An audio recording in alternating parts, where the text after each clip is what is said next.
ఇప్పుడైతే మనం కంచిలో ఉన్న ఏకాంబరేశ్వరి టెంపుల్ దగ్గర ఉన్నాం. ఇక్కడ అయితే అవని లింగం ఉంటుంది, అంటే భూమి లింగం. మనం ఇప్పుడైతే ఇక్కడ ఎక్కువ రష్ ఉంది. ఇక్కడైతే పంచలింగాలు వీటిలో ఒక లింగం. ఇట్లాంటి క్షేత్రం దగ్గర మనం ఇప్పుడు వెళ్ళబోతున్నాం. దర్శనం చేసుకోనికి పాండి. మేమైతే పంచభూత లింగాల్లో ఒకటైన పృథ్వీలింగాన్ని దర్శనం చేసుకోవడానికి అయితే వచ్చాము. ఇది ఎక్కడ ఉందంటే తమిళనాడులోని కాంచీపురంలో ఏకాంబరేశ్వర ఆలయంలో అయితే పృథ్వీలింగం ఉంటుంది. పంచభూత లింగాల్లో 4 లింగాలు తమిళనాడులోనే ఉంటాయి. ఒక్క వాయులింగం మాత్రమే శ్రీకాళహస్తిలో ఆంధ్రప్రదేశ్లో ఉంటుంది. తమిళనాడులో ఉన్న మిగతా పంచభూత లింగాలు ఏ ప్రదేశాల్లో ఉన్నాయో చెప్తాను. ఆకాశలింగం వచ్చేసి చిదంబరంలో ఉంటుంది. జలలింగం వచ్చేసి జంబుకేశ్వరంలో ఉంటుంది. అగ్నిలింగం అరుణాచలంలో ఉంటుంది. మనం తమిళనాడు వెళ్ళినట్లయితే 4 పంచభూత లింగాలను అయితే దర్శనం చేసుకొని రావచ్చు. ఇప్పుడైతే ఈ ఏకాంబరేశ్వర ఆలయం గురించి అయితే తెలుసుకుందాము. భారతదేశంలో ఉన్న అత్యంత పవిత్రమైన శివాలయాల్లో ఈ ఏకాంబరేశ్వర ఆలయం ఒకటి. ఈ ఆలయం విషయానికి వస్తే ఈ ఆలయం యొక్క రాజగోపురం అనేది 59 మీటర్ల ఎత్తులో ఉంటుంది. ఈ ఆలయము క్రీస్తు శకము 600 సంవత్సరాల క్రితమే నిర్మించడం జరిగింది. మీకు టెంపుల్స్ చూడాలనిపిస్తే తమిళనాడుకు రావాలి. ఎందుకంటే ఇక్కడ చోళు పల్లవులు గుళ్ళు కట్టారు. ఇక్కడ అయితే అద్భుతంగా ఉంటాయి. చోళు పల్లవులు కట్టారు కాబట్టి వాళ్ళు పెద్ద పెద్ద రాజులు కాబట్టి మొత్తం గోపురాలు ఇట్లా చాలా హైట్లో కట్టారు. ఆర్కిటెక్చర్ ఇట్లా సూపర్గా ఉంది. రాయి చెక్కడంలో అయితే మస్తు ఉంటుంది. నంది అయితే పెద్దగా ఉంది. అక్కడ ఉంది పెద్ద నంది. ఆ శివుడికి శ్రేయటుగా ఉంటుంది. అవని శివుడికి.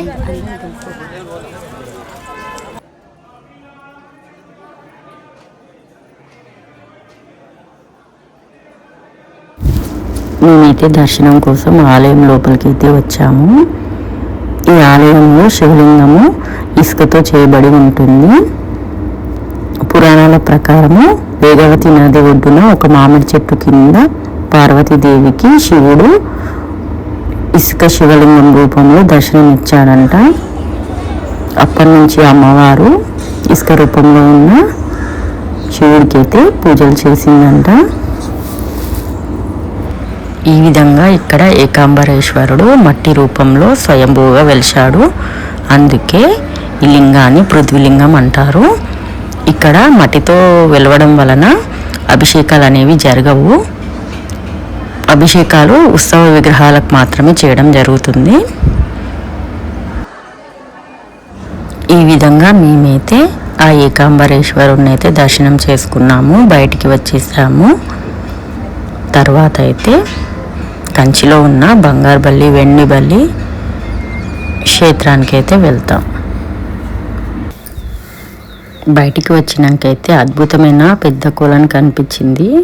మా పిల్లలైతే దాంట్లో ఉన్న చేపలకు ఆహారాన్ని అయితే వేస్తూ ఎంజాయ్ చేస్తున్నారు. చూడండి.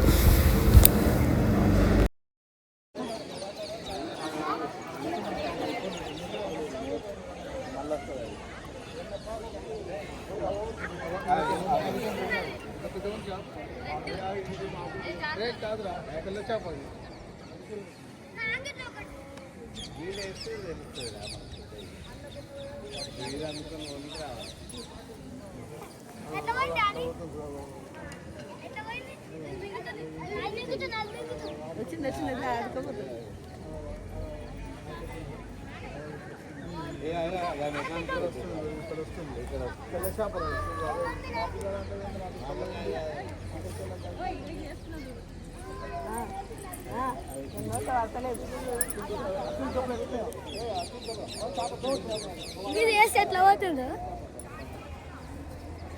చక్రంలోనే తిరుగుతుంది.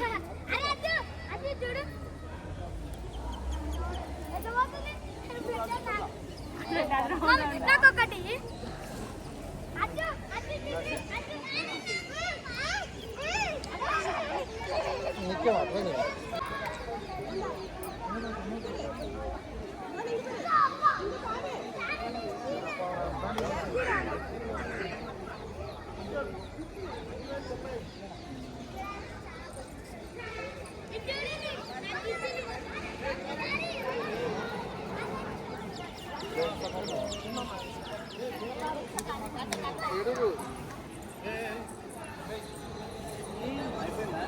సార్ ఫోన్ పడా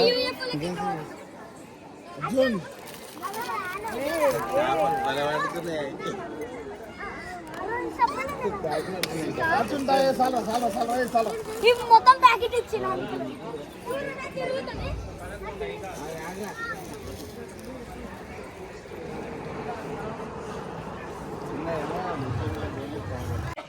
ఇప్పుడైతే మన ఏకాంబరేశ్వర టెంపుల్ దర్శనం అయితే ఫినిష్ అయిపోయింది.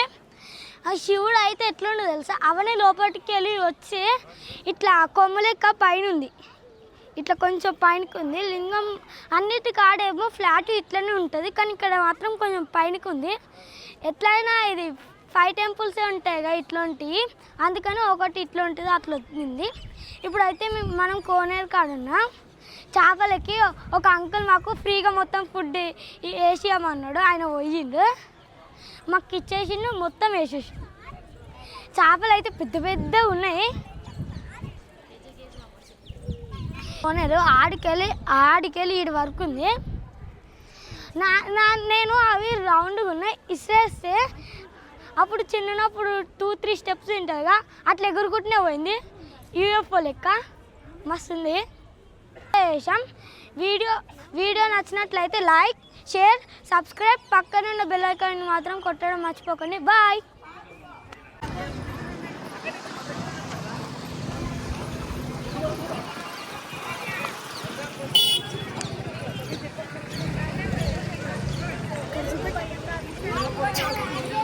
చిన్నది